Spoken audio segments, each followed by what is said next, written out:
which therapist you need. Therapy Thursday. Now on Wild 94.1. I understand therapy. Hi, everybody. Hi, Dr. Nick. Dr. Davi is here. Meredith MD is in the building. Orlando BGYN. And a bunch of folks out there that can help along as well. Therapy Thursday. We talk it out, work it out. And we are not therapists, but we play one on the radio. 888-429-0941. You can call us or you can shoot us a text and pick what doctor. If you want everybody to freestyle it up, then you can just say, hey, you guys go at it. And we'll give you a 60-second session here. Let's see what we got. I got one for you. What is it? It's not for one specific person, but it does say, I'm single and on Bumble. I've seen a friend's husband on there a few times now. The first time about 6 months ago. And he said he was married and even showed a photo with her. I assumed maybe they were doing it together, even though his profile didn't state anything indicating that besides the photo. Now I can see that he's liked me on Bumble. His profile doesn't state anything that he's married, no pictures. I feel some type of moral obligation to mention it to my friend. I would want to know, what should I do? Oh, I mean, morally, you said morally. If you're so close that it's attacking your morals, then, you know, and you feel like a moral some sort of moral compass or whatever, then yeah, you probably should. But I would tread lightly because you dipping into somebody else's business, and that's going to make you like the prime witness. Yeah. You're going to be the person to bring that into the household. That's a lot of weight. Could you just screenshot it and then send it over? No, nothing. It all comes back to who your How loyalty is. Right, that's how good the friend is. Yeah, if that's your friend, you don't have any ties to the husband other than that's your friend's husband. I think you know what the right thing to do is. I'd want to know. Of course you. Just screenshot and send it. How close of a friend are you? That's the only question you need to ask. Yeah. If you're a close friend, then guess what? Go for it, because that's your responsibility. If you just an acquaintance, you're being nosy. That's what I will say. Okay. If you're just an acquaintance, you know how you can find out something about somebody and then you like, oh, let me go look up at their page. Yes. And because you don't normally go to their page, then y'all not that close. Being nosy. You're being nosy and using this as a way to get into the story. So if they're close to you and you owe that to them, go for it. If they're not, stay out of the business. Like if I just know this person is married and I see them hollering, I don't know her like that, but I know. Right. And that ain't really your business. Because like let that live. Maybe they have something in their relationship where he's allowed to do that. Right. I don't know and you like that. You're not sure. Yeah, right. That's exactly. what I'm saying. Let it live. Yeah, exactly. All right, let's see here. We got line 1 on the phone. Hello? Hey, you guys. How you doing?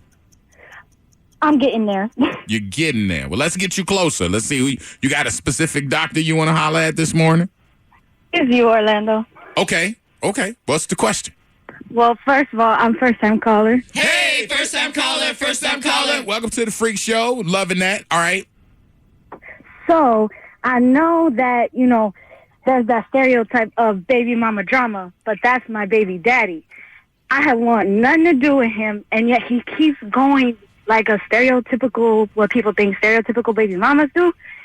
I don't know how to stop it. I don't know how to handle it, and it really is weighing emotionally on me. Like, I can't even get into a new relationship because of this. Okay, so you got a baby daddy who just won't let go? Supposedly he doesn't want to let go, but supposedly he does. He don't want nothing to do with me. Still, he's doing the baby mama drama, just picking fights, and all I do is reply, if anything, with a thumbs up emoji. What do I do? Okay, so you're not dealing with each other, but back and forth when you communicate, he's treating you like you the baby mama drama, you're crazy.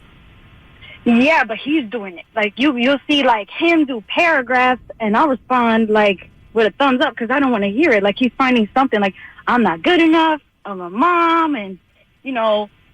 He's going psycho. Yeah. So, okay, so here's... This crazy. Well, I mean, here's the deal. First of all, you have to communicate with him, so keep that going, because you never want to be the person who shuts down communication between you and the kids, between you and the kid's father. But all of that drama and all that smoke that you're getting means that, he's trying to provoke you into a situation that you don't need to bite into.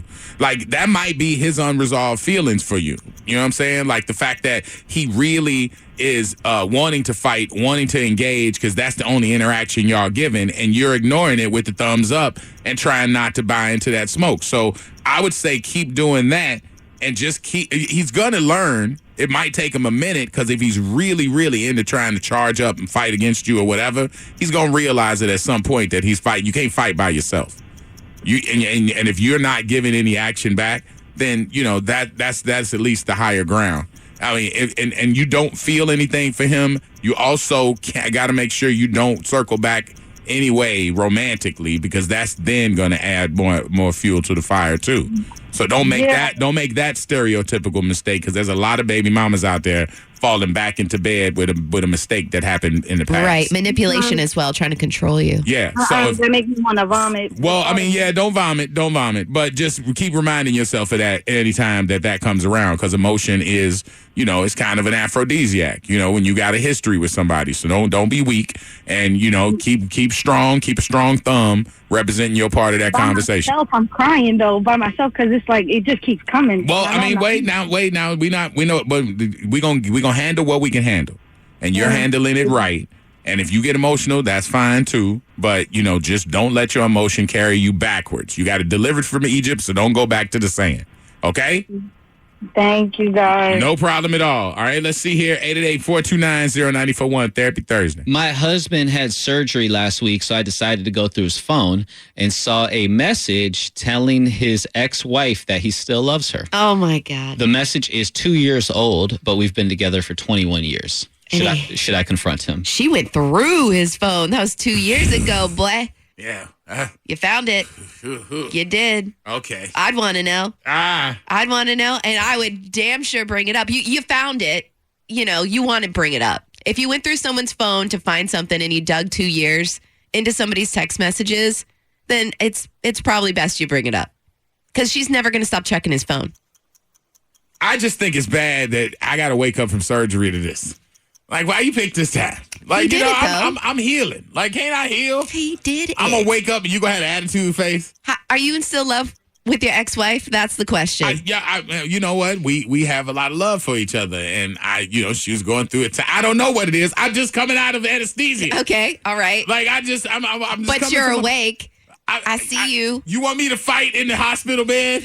We'll get home first. Security, can y'all remove her from my room? Dude, I mean, she went through it. She found it. Don't you think she's going to have to bring it up? It was a bad time. What? Are you making excuses for him? I'm not. I'm just saying it's a bad time to bring this up. If somebody's recovering from a surgery. He has nothing to do but lay there, Yeah, exactly. Okay. That's why it's not good. I mean, I don't know what kind of surgery it is, but he's a week out, I think the text said. I would definitely bring it up. 2 years ago, I told somebody I love him. That's your ex, though. Ex-wife. Right. Whoa. Are they having an affair? What's going on? Did he delete other text messages? Why is this one saved? I don't think. Oh my God. I don't think he deletes anything if he left this bullet sitting in there. That's not smart. Yeah. And if he's not that smart, then there ain't nothing he's hiding. Because if he got caught with this, is this enough to break up your family? Ask yourself that one question. And you could only answer that. We can't. So ask yourself that after all of this back and forth. Just say, you know what? Is that one isolated thing enough for me to unplug? If it is, then to thine own self be true. But if it's not, then you probably want to let that go. Or not let it go, but just have the conversation later. Like, hey, so I saw something. Let's talk about it. Much different than, you love this chick, blah, blah, blah. All the accusations. You know what I'm saying? Like, have a conversation. Yeah. 21 years deserves a conversation. That's very smart. Don't come at him. Have a conversation about it. But the fact that he saved a message from 2 years ago. Meredith, stop stoking the fire. Sorry. All right. This says, it says anybody.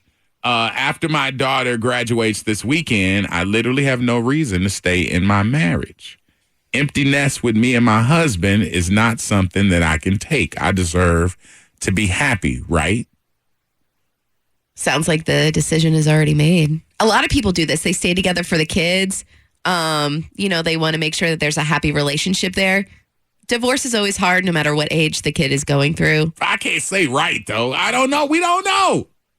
Yeah, I mean, you want to be happy. You want to be happy. If you're not happy in your marriage, at the end of the day, obviously, this isn't a quick decision. This isn't like, oh, he cheated, I'm leaving, or anything like that. She's been thinking about this. But how about this? Without kids, and think about your relationship, because I was always told your relationship with your spouse or partner, or however you want to word it, your relationship's got to be so 100 that when you introduce these little hellions called children, y'all are on the same page. Right. But y'all got these kids that have applied the empty nest syndrome because they've all gotten out. You probably don't know each other without the kids. You might like him without kids now. That's true. You know what I'm saying? So I would true. give it some sort of period, some sort of time before you just don't let them graduate this weekend and you packing a bag. Like you ain't got to spend a lot of time, but get to know who this is without the kids in the way, and who you are without the kids in the way. Y'all might end up liking each other. Y'all might end up going out to a couple dinners or doing something social because now y'all don't have kids hanging on your hip. Yeah, maybe do everything you can before making that last decision. It sounds like that's maybe the final one. Right. Like you already ready to you've been thinking about it and everything else. I get it. Test the waters a little bit just to see how it is. Because you fell in love with them to begin with for some reason. Make sure the same way you make sure who the person is when you move in, make sure who that person is when you're moving out. Yeah. And if this person is different now that y'all are free and empty nesters and he can walk around naked and y'all having fun and whatever, you might like this person more than you liked him with all of them little villains in the house. That's true. I'm just saying. It is true. Once the kids go away, you kind of reconnect really quickly. Get to know who you leaving. All right? We got another phone calls. Phone calls. Let's see here. Line 1. Hello. Hello. How you doing this morning? I'm okay. All right. I like okay. Okay. We can build on that. Which doc you want? Orlando, I guess. Okay. Well, I guess. See what you got. Okay, so I got history. 15 years with my daughter's godfather. Your daughter's godfather you have history with. He adopted her after 3 years when Dad disappeared. This man grinded for 3 years up my ass. Okay. I need that. Let me help you with this girl. Let me help you with this girl. I pushed him off. I didn't know him well enough, but I'm in another situation. My husband passed a year ago. I got a 5-year-old. This man flew in from Cali last weekend for Mother's Day. Been on my line ever since. I'm not ready for a relationship. Did we do business over the weekend when he was in for Mother's Day? Is there feelings there? Yeah, but I feel like he's trying to slide down here because he's a traveling nurse and he's taking a bid. How do I tell him, you can't take this bid. I don't want nothing more with you. But you had your fun with him. But you had you enjoyed it, but you just don't want to lock it down. Look, here's the thing. I will hate this man in a few months. You know what I mean? Because we'll get together, we'll have a blast. Okay. And I'll be like, I'll feel like there's some type of commitment, but then he'll go do his own thing, and I'm going to hate him when he does it. Okay. All right. Well, here's the deal. You're sending mixed signals. Yeah. You got it. You have to wait. All right. Now it's time for us to talk. We're going to hit the clock here. Okay. Here's the deal. You need to be honest with him from the jump before any moving happens. Be as honest as possible. You're being very brash, very loud, you shot out of a cannon this morning, and you need to give him that response. Just like, listen, we had a great time, and the reason it's great is because we allowed it to be and we let it go. Like, that's a great thing. I'm going through it. My husband passed and all of the stuff that I got. You going through it because you bouncing around all of this stuff. So we can't ruin what we got, whatever bond and enjoyment we had. We can't ruin that by trying to make it something that it's not. I told him this. You need to tell him better. Then you need to tell him better. You need to tell him better because you being very strong with that message is going to let him know that he's not going to be able to come here, sweet talk you, fall into that situation and be able to romance you off your square. Your square is your truth. You stand there with your own two and say no. And then you got to be strong enough not to get down on the flow. Don't you do nothing with that man. On my education right now. What? And my son's education. And that's what I want is a foundation. And then in the 5 years, we might can do something, but no, you want the gifts and not to give the gifts. So you want him taking care of stuff, but you don't want to take care of stuff. That's bad. You can't have it both ways. Now, if he's taking care of stuff because he thinks that he's able to get in, then you can let him know that's not a possibility. If he chooses to continue, that's fine. But don't be messing up and getting all into a romantic situation. I'm just telling you right now, that's not going to be smart. All right? There you go. All right. There we go. We got one more. One more person on hold. On the line. Hey, hello. How you doing? Hey, Hey. Well, which doc you want? Which advice? I got Lizzo. Okay. All right. What you got? Okay, so this Saturday was my baby's birthday. She turned 5. Happy birthday. My baby. Thank you. I'm a first-time caller too. Hey, first-time caller. First-time caller. Welcome to the Freak Show. What we got? My baby daddy has been a deadbeat. He has been begging me to come get her, but he makes false promises, never follows through. He didn't call her or on her B-day. Should I start allowing him to come get her even though it may be a false promise? Oh, man. That's tough. That sucks because you want to try and protect her. That's the main thing because you're consistent. You're there with her every day, so you are the protector, and that's something that's serious. But you also gotta allow room for him to get better, and you don't know if that's going to be now with the empty promises or if he's going to wake up and grow up in the next year or 2 years or maybe 10 years. Maybe when she's, a teenager, he might wake up. But you want to leave that opportunity for him to be able to do, because she's going to need a father. If he's ever going to step up, whenever he does, she's going to need it. He's going to have a lot of making up to do because she's going to grow up and learn that basically I couldn't depend on you. You weren't there for me and blah. And that's going to be his road to hoe, not yours. Right now, you need to protect her, but also leave room for him to get better. If he ain't better now, protect her. That's your job. But if he does get better, weigh that consequence. It's not a hard no. Not right now. Maybe it's that.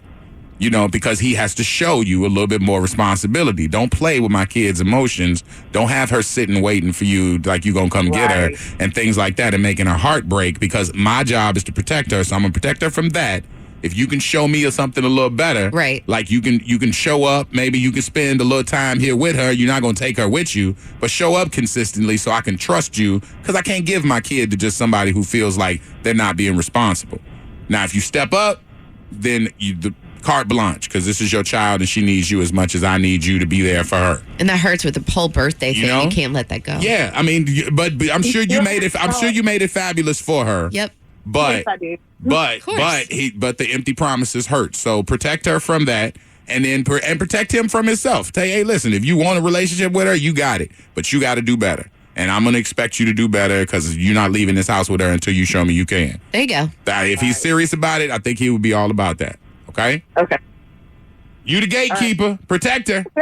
Yes, thank you. All right, sweetie. Take care. That's 8:44. That's rap right there. Yeah. That's what we call Therapy Thursday. We talk it out, work it out, give you some way to get it out, and we get it done.